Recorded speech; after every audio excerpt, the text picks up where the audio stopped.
Tapos na ang March at ang ibig sabihin niyan, kita reveal na tayo. Pero bago natin pag-usapan ang kinita natin, alamin muna natin kung ilang itlog ang nakolekt natin for the whole month of March. Total eggs collected, 4,977 eggs. Batch 1, 95 heads, dumating noong November 25, noong 16 weeks old sila.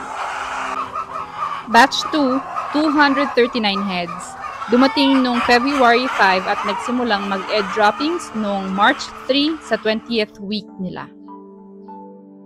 Andito ang breakdown ng ating daily egg collection.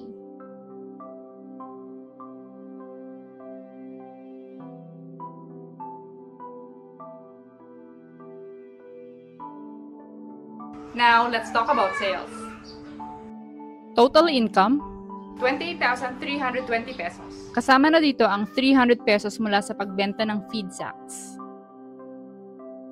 Pero take note, Meron pa tayong almost 15 trays na stock. mostly small sizes.